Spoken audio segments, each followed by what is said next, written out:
Let's talk about circles.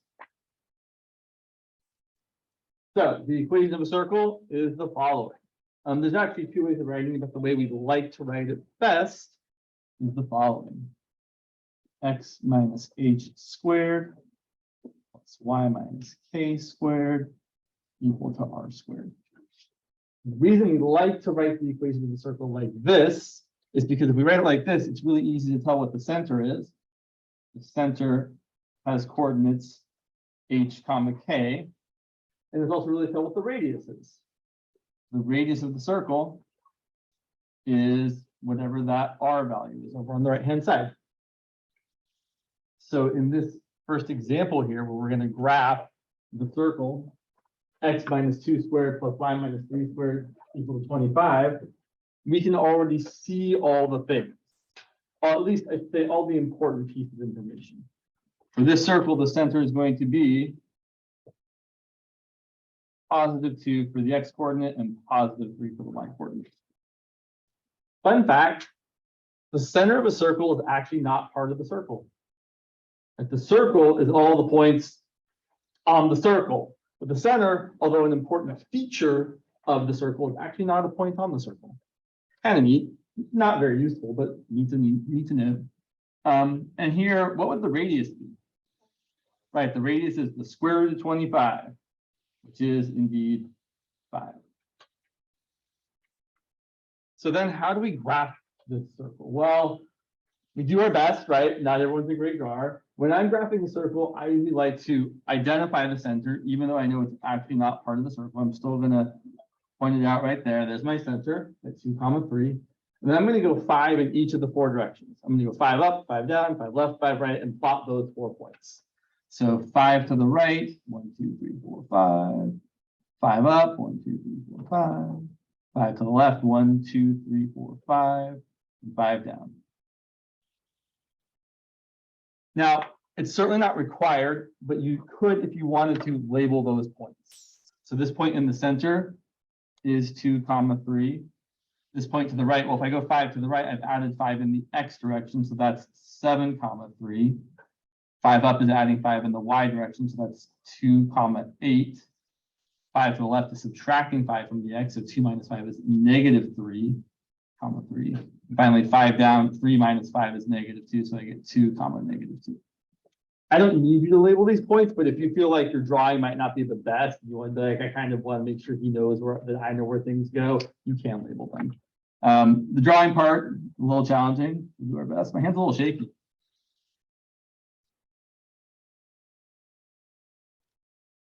Oh, see, I kind of biffed it there. It doesn't have to look perfect. Wow, my circles, usually my circle's a little better than that. So there's our circle. And yeah, we maybe went a little too low over here. Sometimes that happens. It's not a huge deal. It's okay if your circles don't look perfect, as long as you know how to find the center and plot the 4 points kind of at the, what I terribly call the corners of the circle, even though I don't have any corners. If you've got those 4 points in the center, you're good to go. Questions about that? I mean, it's pretty straightforward. Circles. Let's continue on with circles, but we want to do a couple other things. Let's talk about the distance between 2 points. The points being the points x1, y1, and x2, y2. The distance between 2 points is given by the formula x1 minus x2 squared plus y1 minus y2 squared. Take the square root of all of that. And really, although it's not, yeah, I feel like I could owe you a little bit of an explanation there. Just in case you're wondering where that comes from, grab some paper here, some extra paper. Do I have extra paper? I should. Just as a quick little aside here, just to show you where that comes from. If we take 2 points, yeah, x1 comma y1 and x2 comma y2, we want to find the distance between them.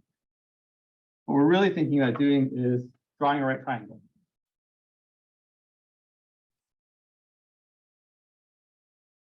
And the base of this triangle has length x2 minus x1, and the height of this triangle has length y2 minus y1. And so if we want to find that distance, well, we use the Pythagorean theorem.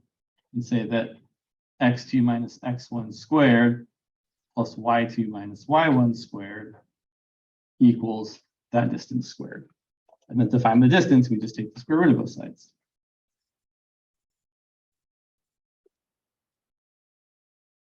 So that's where that formula is coming from. Feels like I'm more explaining this a little bit there. The other formula on that page is the midpoint between 2 points.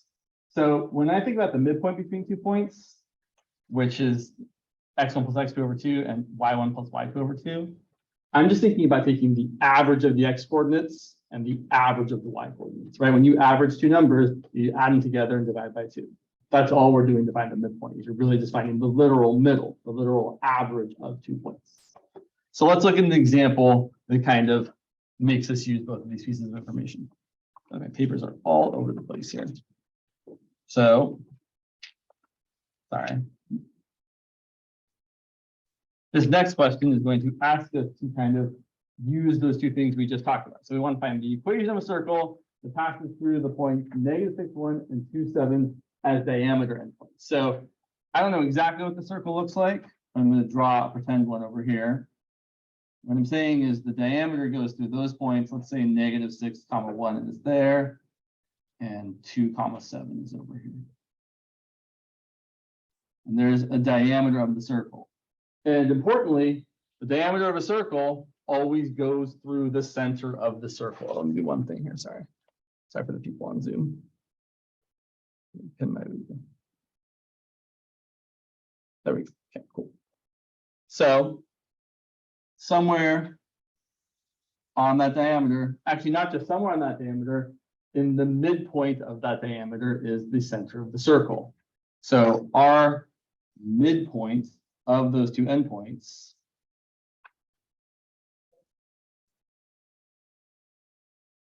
is the center of the circle.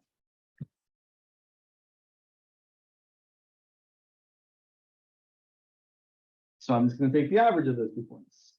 So it can be kind of terrible to write out, but our midpoint is going to be, I'm going to close that door. You guys find midpoint.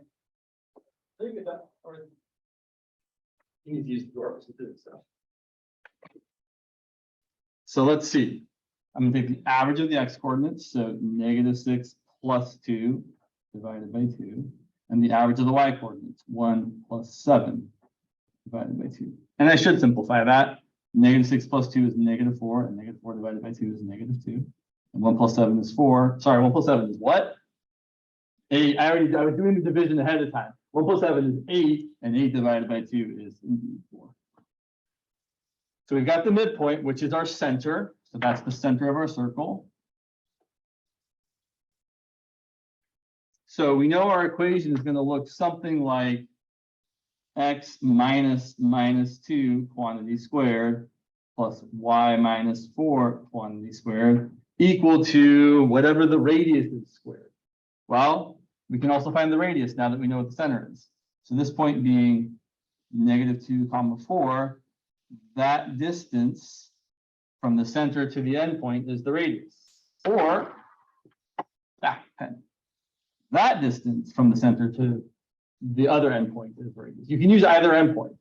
So to find the radius, I'm going to find the distance between one of those two pairs of points. So I'm going to use the points, the distance between, I'm going to use -2, 4, and let's use 2, 7. So that's going to give me the square root of, it doesn't matter what order you do things in here, although I usually like to be kind of systematic. So I'm going to do the difference in the x's. So this x minus this x, so 2 minus -2 quantity squared, and this y minus that y, plus 7 minus 4 squared. So simplifying that, that's going to be the square root of, let's see, 2 plus 2 is 4, so 4 squared. And 7 minus 4 is 3, so 3 squared.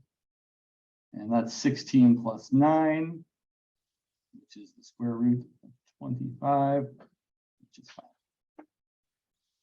which is a little disappointing. It came out so nice. But maybe it's great. Yeah. Well, yeah. We'll just write this down here. So this is going to be 5 squared, which is 25. That's how we can use those two pieces of information to find the equation of the circle. Now, there's one last thing we should probably do. We should probably rewrite it as not x minus minus 2. That feels a little silly. I'm going to rewrite it as x plus 2 squared plus y minus 4 squared equal to 25.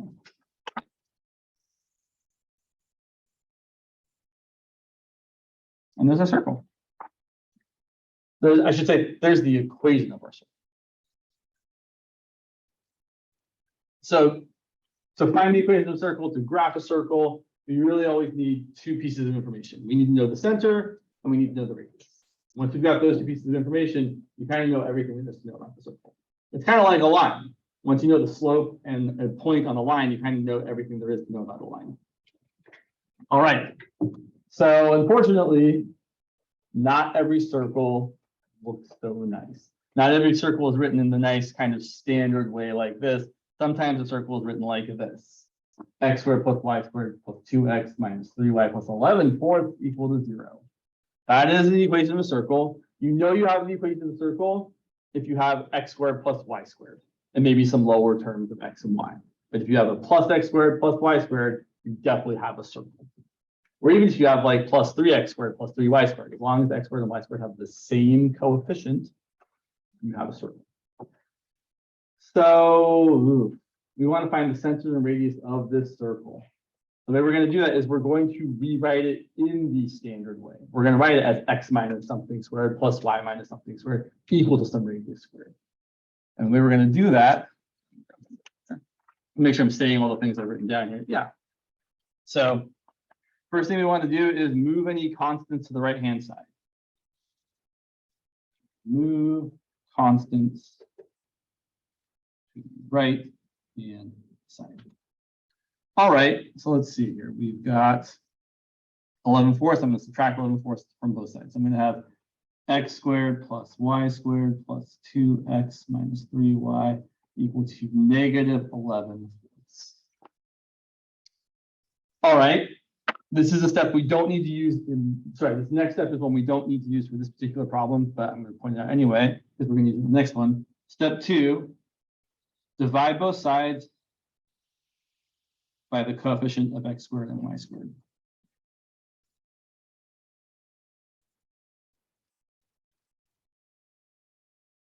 Which should be the same, right? In this case, the coefficient of x squared and y squared is 1, so we don't need to do that step. It's not, or if we do that step, it's not going to change anything. Dividing by 1 leaves everything the same. Oh, by the way, I should, for those of you on Zoom, here's the attendance form again in case you need it. For those of you in class, the attendance form is on the sides there, up front there.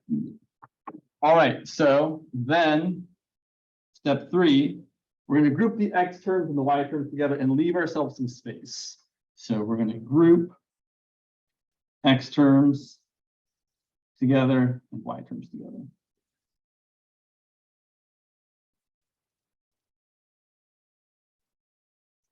And I'm going to say leave some space. Here's what I mean by that. After the x terms, leave yourself space to write like one more thing. So I'm going to rewrite this as x squared plus I'm going to y squared plus 2x plus leave yourself some space. And then I'm going to have plus y squared minus 3y plus leave yourself some space. Because then what we're going to do is in that space, we're going to complete the square for the x's and for the y's. So for the x's, we're going to take that coefficient of x, we're going to divide that by 2, and we're going to square it. 2 divided by 2 is 1, and 1 squared is 1. I'm going to add that there. And the same deal for the y's. Take the coefficient of y, which is negative 3, divide it by 2, which is negative 3 halves, and then square it. Negative 3 squared is 9, 2 squared is 4, so you get positive 9 fourths.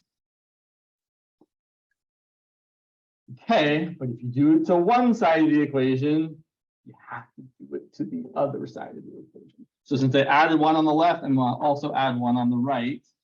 If they added 9/4 on the left, I'm also going to add 9/4 on the right. Oops, sorry. So that step that we just did was complete the square for the x's and the y's. The x terms and for the y terms. Okay. So then the last thing we need to do is factor those completed squares. So the whole point of completing the square is that x squared plus 2x plus 1 should be able to be factored as x plus something quantity squared. And y squared minus 3y plus 9/4 should be able to be factored as y plus something quantity squared. And the nice thing is, we already know what the something is. The something is whatever is in these parentheses here. So x squared plus 2x plus 1, that should factor as, oh, sorry, I forgot to write my step here. I'll write it, factor the completed squares. Sorry. I don't always like to write out all the steps, but sometimes it's good to like have them out. So x squared plus 2x plus 1 should be x plus 2 divided by 2 squared. And y squared minus 3y plus 9/4 should be y. I'm going to say words. I'm going to write something different. It should be y plus negative 3/2 quantity squared. I'm going to write y minus 3/2, but it would be y plus negative 3/2 quantity squared equal to whatever's over here. See, I'm going to do the add the fractions together. Negative 11/4 plus 9/4 is negative 2/4, and negative 2/4 plus 4/4 is positive 2/4. So I end up getting just a 1/2 over here. So whenever you're completing the square, if you take a note of what your thing, your coefficient of either x or y divided by 2 is, that is the thing that ends up in your factor form. Always 100% of the time. Kind of nice. Yeah.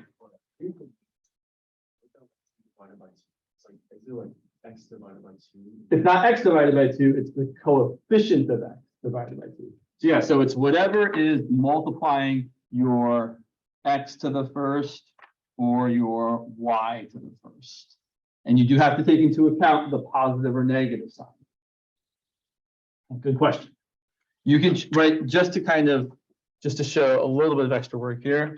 We could totally check our work, right? If we multiply this back out, x plus 1 squared is x plus 1 times x plus 1, which is x squared plus x plus 1, which is x squared plus 2x plus 1. That one's not so bad. The other one is a little not as nice. Y minus 3/2 squared is y minus 3/2 times y minus 3/2.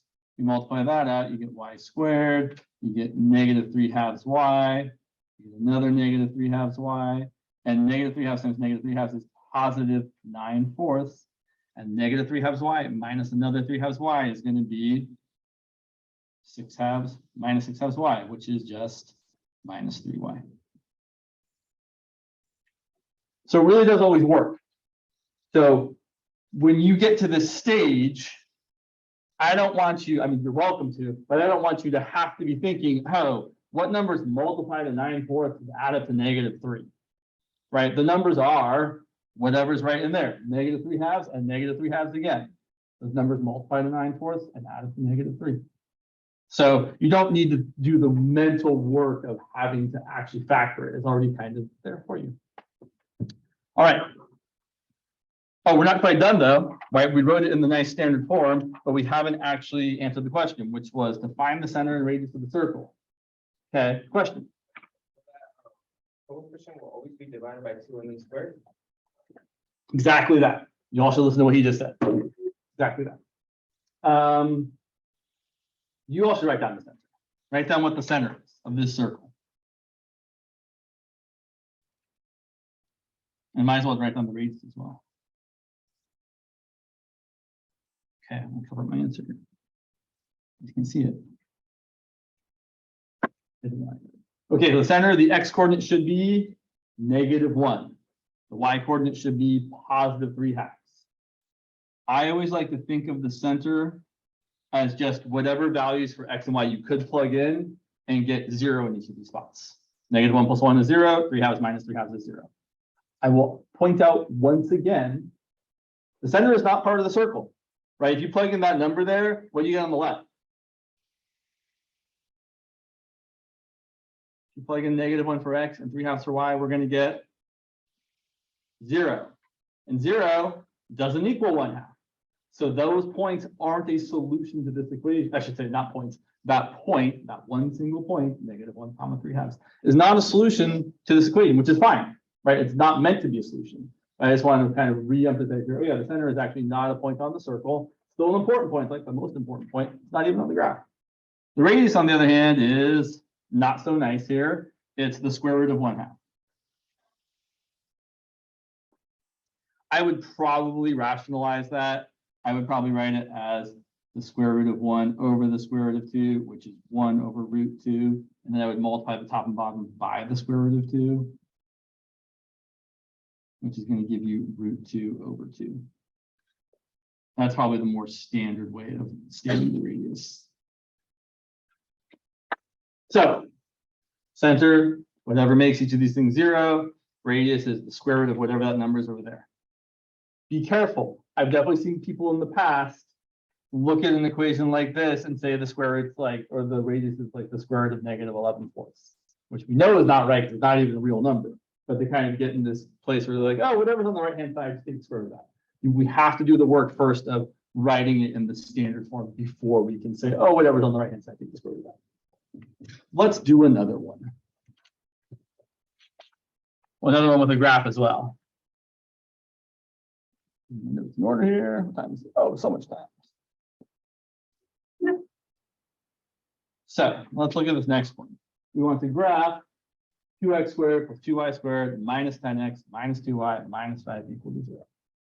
And we know it's a circle because we see that the highest powers of x and y are both squares. We have x squared and y squared, and they have the same coefficient. That is kind of the defining feature of a circle. Not that we're going to graph them, but if you had like a 2x squared plus a 3y squared, that would be an ellipse. If they have different coefficients, it's not quite a circle. It's stretched in one direction. But we're not going to graph those, so don't worry too much about it. Well, like I couldn't stop myself from mentioning it there. So first things first, bring the constant terms over to the other side. So I'm going to rewrite this as 2x squared plus 2y squared minus 10x minus 2y equal to 5. I probably could have done some grouping while I was thinking about that, but I didn't.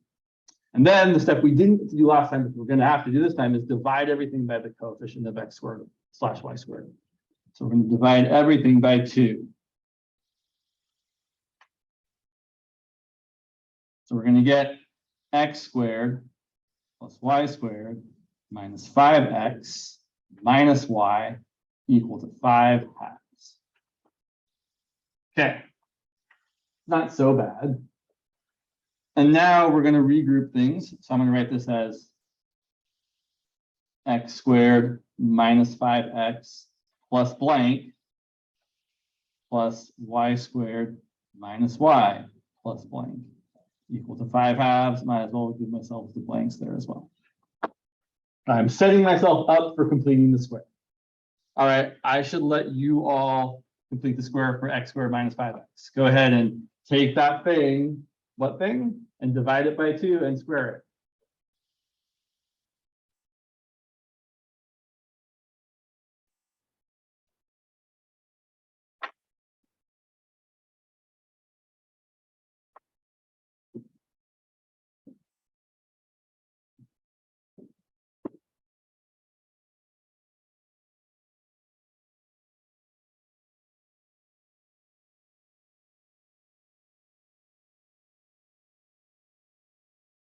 Even if your thing is negative, you end up squaring it, and you end up being positive that you're adding on. You're always adding a positive thing when you're completing the square. Let's see here. So for that first one, we're taking -5, we're dividing it by 2, and then squaring it. And when I'm squaring a fraction, I'm really just taking a square in the top and square in the bottom. So -5 squared is 25, 2 squared is 4. Same deal here. My coefficient of y is -1, so I'm going to take a -1, divide it by 2, and then square it. Be careful, -1/2 squared is +1/4. Sometimes people want to add 1/2 plus 1/2 and get 1, but 1/2 squared is 1/4. All right, do it to the left side, do it to the right side. So I'm going to add 25/4 and 1/4. Okay, and now the factoring should be not terrible at all. I guess that was kind of step 4. That was step 4 right there. That part. Not step 5. I mean, you don't need to write the step numbers when you're doing this. I just like to kind of show you what I'm doing. So let's see here. This should factor as x minus 5/2 squared. And this should factor as y minus 1/2 squared. And adding this together, let's see, 25/4 plus 1/4 is 26/4, which reduces to 13/2.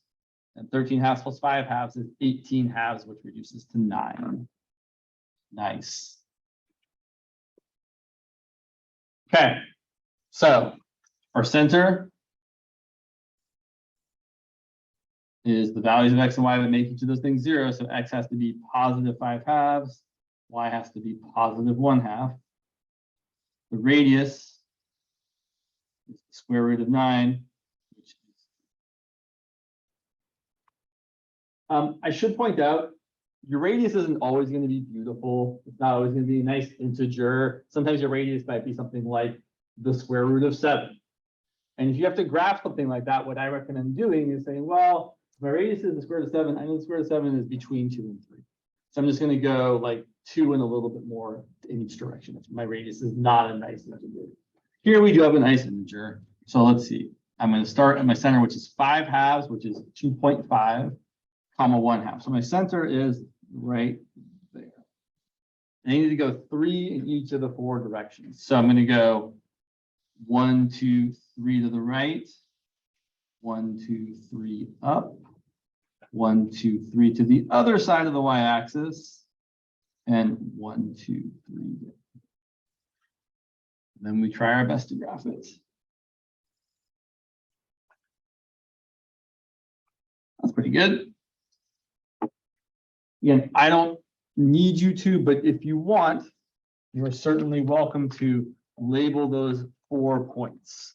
So this point here, I don't really want to though. How much time have I got? I'm fine. This point here would be, so if this center is 5/2, comma 1/2, probably zoom in a little bit on this so you can see a little better. Then this point here, if I add 3 to 5/2, well, 3 is 6/2. So 5/2 plus 6/2 is 11/2, comma 1/2. And this point, if I add 3 to the y coordinate, it's going to be 5/2, comma 6/2 plus 1/2 is 7/2. If I subtract 3 from the x coordinate, I'm going to get -1/2, comma 1/2. Subtract 3 from the y coordinate, 5/2, comma 1/2 minus 6/2 is -5/2. So again, I don't need you to label all these points, but if you feel like things feel a little wonky, you're certainly welcome to label them. Not required. Also, before we stop talking about circles, I should say one more thing.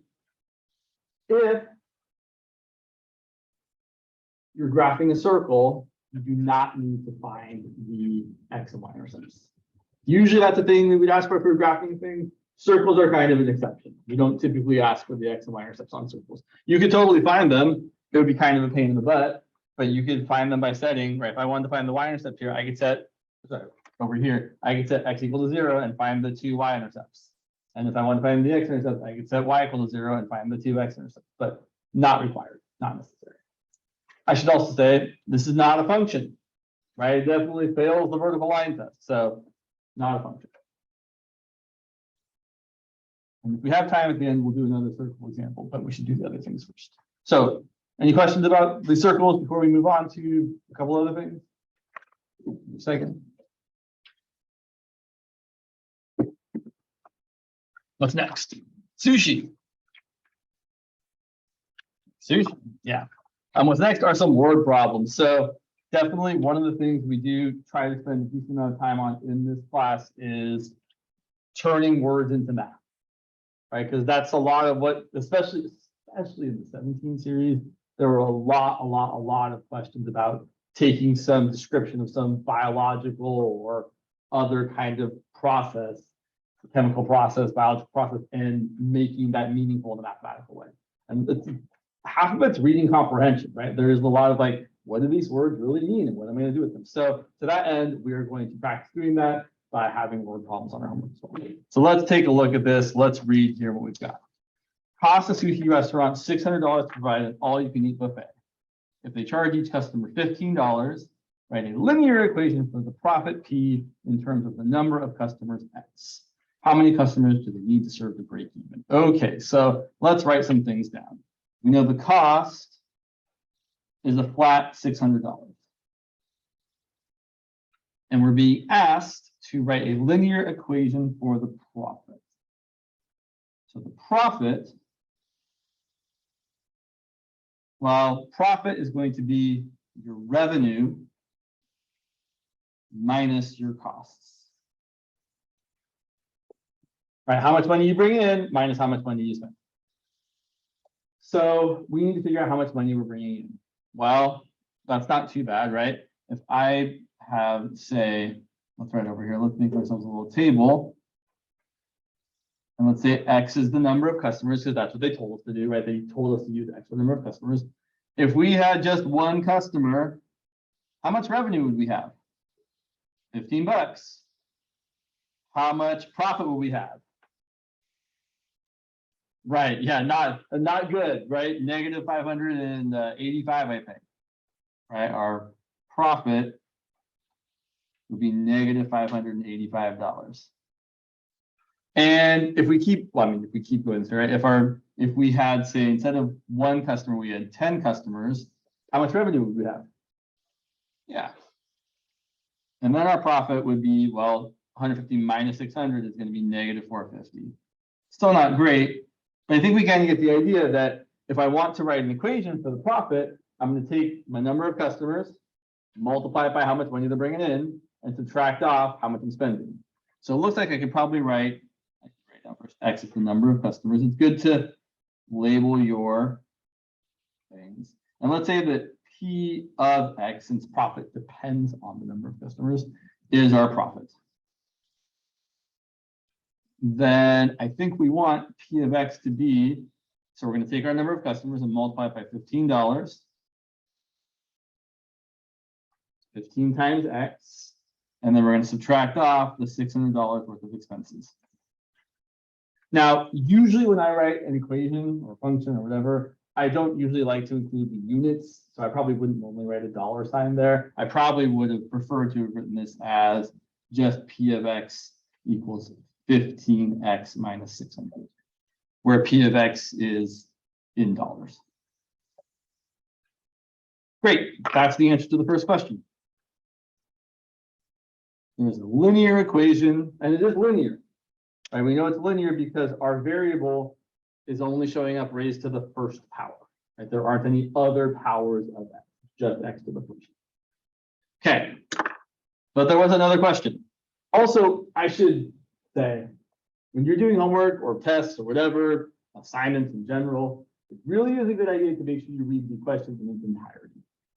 Sometimes it's easy to miss something, or like later on when you take, often in Calc 2, when you're doing integrals, someone will write a test question, it'll be like, set up, but don't do the integral that I'm going to have you do. So just set up, and half the time students read that and just do the whole integral, and it's terrible because they've wasted time on the test and they couldn't do it. So I really want to stress, read the questions, make sure you're answering what's being asked and not doing more work than you have to be doing. But we did have another question here. How many customers do they need to serve to break even? So break even, that would mean we made how much profit? $0 of profit, which is probably not what we're looking for, but we want to know how many we need to at least make $0 of profit. So we want $0 of profit. Okay, well, that's not too bad. We're just going to set our profit equation equal to 0 and solve. So set 15x minus 600. Whoops, that's not a 600. We can change that to 600 though. Equal to 0. And solve. Okay, so 15x equals 600. X equals 600 divided by 15. If you ever thought about how much time is in an hour, you probably know that 60 divided by 15 is 4. So 600 divided by 15 is 40. So 40 customers is the break-even point.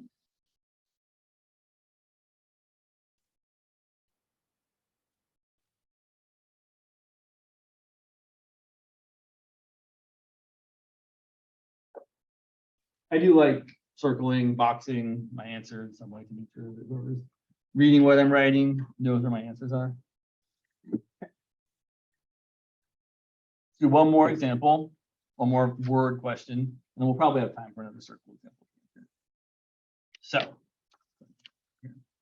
I like this question. So let's see, what do we got here? A ball is thrown upward from an initial height of 4 feet to a velocity of 80 feet per second. That's fast. The height of the ball as a function of time is given by h of t equals -16t squared plus 80t plus 4. During what time interval will the ball be at least 100 feet above the ground? So let's draw a little picture. Let's say we are, here's my 4-foot thing that I'm throwing the ball off of. I'm going to throw the ball. Let's do something like this. I'm just going to hit the ground. So I want to know during what period of the time is the ball at least 100 feet above the ground. So let's say this is 100 feet above the ground.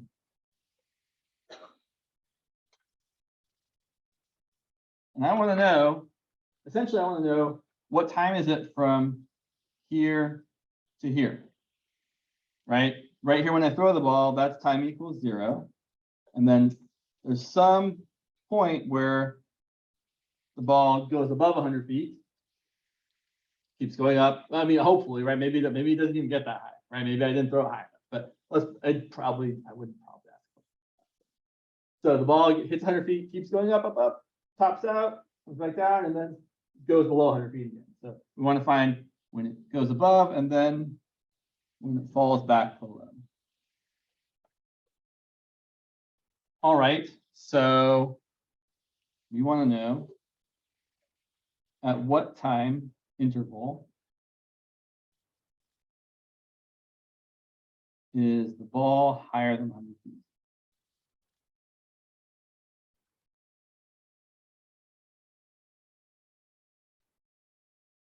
Okay, so mathematically, well, we know that the height, and we're given this equation. This is an equation that comes from physics. We'll probably see how it's derived in Calc 1. The height of the ball is given by the height at time t is -16t squared plus 80t plus 4. So just to kind of explore what's happening here a little bit, we can totally see that if you plug in, for example, 1, the height of the ball after 1 second is -16 plus 80 plus 4, which is, let's see, -16 plus 80 is 64 plus 4 is 68. Not quite high enough. As we go to the next second, the height at time 2, and these numbers work out nicely because you're designed that way, is going to be -16 times 4 plus 80 times 2 plus 4, which is, let's see, -16 times 4 is -64, 80 times 2 is 160, plus 4. Oh, look, I've got 164 minus 64. That's 64. Oh, that's not 64. 100. Sorry, sometimes your brain sees one thing and you say another thing. So it looks like after 2 seconds, we're just going to be right where the ball gets to be high enough. So the thing is, what we really want to do is we want to find, well, we think this is going to be time equals 2 seconds. But we want to find both answers. So what we should actually do is say we want to solve the following. What we really want to solve is the inequality -16t squared plus 80t plus 4 is greater than 100. That's what we're really trying to do. And you could say greater than, maybe I should say greater than or equal to, because the thing says the ball has to be at least 100 feet above the ground. So when it's exactly 100 feet, that's probably acceptable as well. Let's say greater than or equal to 100. Okay, but I really don't want to do inequality, right? Like it's kind of the worst. I don't really have to. We could do it as an inequality, but we kind of already know that once we find these two times, those are going to be the intervals, right? It's going to be from time equals 2 to time equals whatever. So you could deal with it as an inequality, or you could just deal with it as an equality. I'll kind of talk about both things. Yeah, sure. So let's see. I'm going to try and solve this. I'm going to bring everything to the left. Negative 16t squared plus 80t, or minus 100 is minus 96, greater than or equal to 0. Okay, I really am bad at factoring with negatives. I'm also really bad at factoring when there's numbers that aren't one there. So if I have an equation or an inequality, I can totally divide both sides by whatever I want. Except for 0, I can't divide both sides by 0. But I could definitely divide both sides by negative 16. And I'm going to because both 96 and 80 are divisible by negative 16. 16 times 5 is 80, 16 times 6 is 96. If I divide by negative 16, I'm going to get positive t squared minus 5t plus 6 is less than or equal to 0. So I divided both sides by a negative. I have to change the direction of the inequality. And that definitely factors. That factors as t minus 2 times t minus 3. So looking at the work we did before, or at least the thoughts we had before, it looks like the answer is going to be from time equals 2 seconds to time equals 3 seconds. Because those are the values of t that make this thing equal to 100 feet high. If you plugged in 2, well, we did plug in 2, we got 100. If you plugged in 3, you would also get 100 feet high. So between 2 and 3 is what we want. But let's see how we would solve this using kind of a different thought process. We know for this inequality that time equals 2 and time equals 3 make this equal to 0. So what we do when we're trying to solve an inequality is we put those numbers on the number line. And then we ask ourselves, okay, in each of the 1, 2, 3 sections, is the whole product positive or negative? Let's pick a number bigger than 3. The boring choice, sure, 4. I was going to pick 4,000. If I put 4,000, 4,000 minus 2 is positive. 4,000 minus 3 is positive. And a positive times a positive is positive. Okay, pick a number between 2 and 3, 2.5. 2.5 minus 2 is positive. I don't care what the number is. Is it positive or negative? How about 2.5 minus 3? And the negative times the positive is right. And then finally pick a number less than 2. I'm going to pick 0. So 0 minus 2 is 0 minus 3. And so negative times negative. Great. Which section do I want? Do I want the positive sections or the negative section? Ooh. What does it say there? It says less than or equal to 0. So I want the sections where it's negative, right? Because we ended up changing the direction. So we want everything in here between 2 and 3, including the endpoints. So the interval of time where that ball is higher than 100 feet is between 2 seconds and 3 seconds. Which again makes sense if you think about throwing something in the air, right? It wouldn't be higher than 100 feet way after 3 seconds or way before 2 seconds, right? It's supposed to be the middle interval. So definitely we have to be careful when we're dealing with an inequality like this, because you have to say, oh, we changed the direction, so we definitely do want where it's negative, not positive. What else to say about this?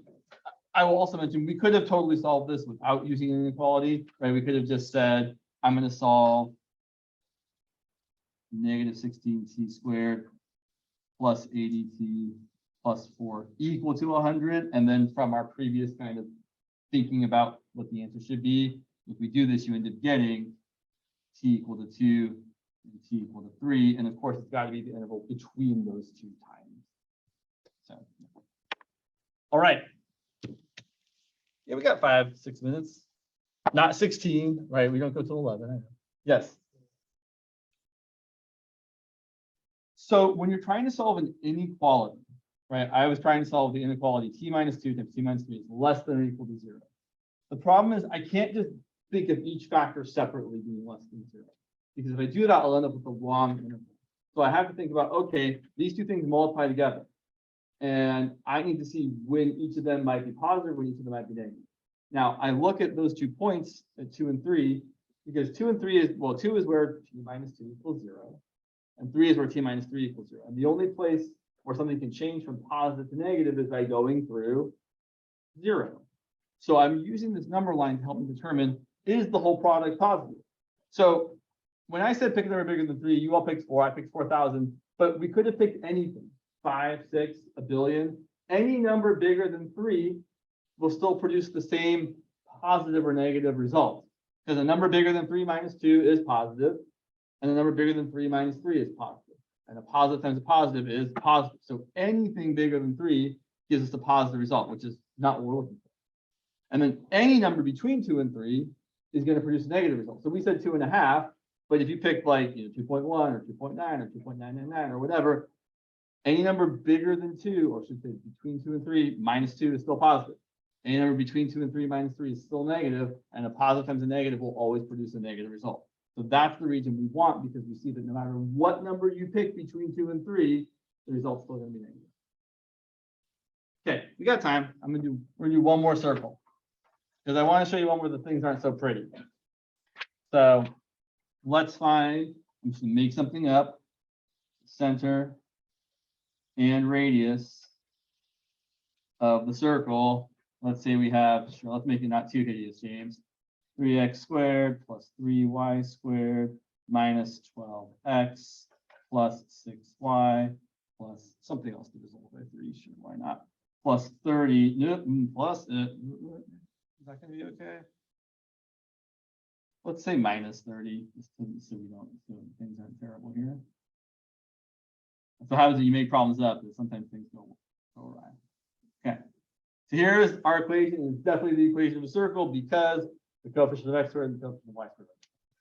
So let's divide everything by 3.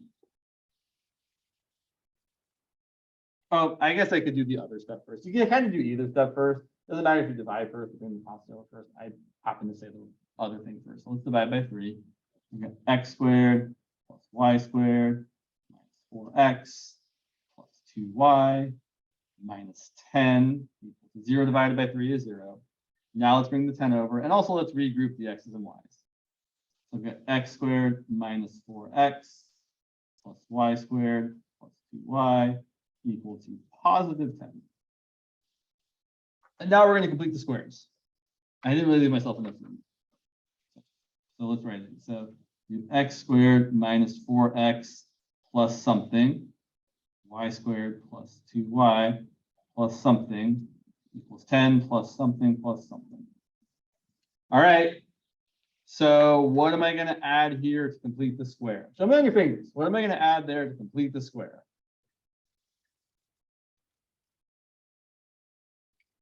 You only need one hand. Yep. Okay, good. Yeah. All right. Yeah. We're going to add 4 because we're going to take negative 4 divided by 2 and then square it, which is going to give us 4. Add it on the left, add it on the right. And then for this one here, I'm going to take 2 divided by 2 and square it. And 2 divided by 2 is 1, and 1 squared is still 1. All right, so here's what we've got. We've got x squared. So, oops, oh, that's pen. Sorry, wrong answers are coming out of it. We've got x minus 2 squared plus y plus 1 squared equal to 10 plus 4 plus 1, which is 15. So there's the nice way of writing our circle. The center is the x coordinate positive or negative? About the y coordinate. Our center is positive 2, negative 1, and the radius is less than beautiful. It is this. I mean, irrational numbers are beautiful too. I shouldn't be so judgmental about irrational. Irrational numbers are great. Beautiful number. It's just not as easy to graph. The radius is the square root of 15. So if you were to graph this, you would need to go almost 4 in each direction. So if I was going to graph, sure. If I was going to graph this, I would start at +2, -1 for my center, and then I would go almost 4 in each direction. So I'd be like, okay, 1, 2, 3, 4. I would go like not quite all the way to there, and I would then go 1, 2, 3, 4, almost 4 up, and almost 4 to the left, and almost 4 down. And then I would try my best to draw a circle. Yeah. The x minus what? Oh, sure. So where did the -2 come from? Where's the easy way to see where the -2 is? I should, what color is telling us where the -2 is? Red. So the -2 is right there. It's the -4 divided by 2. And just like for the 1 is the 2 divided by 2. In fact,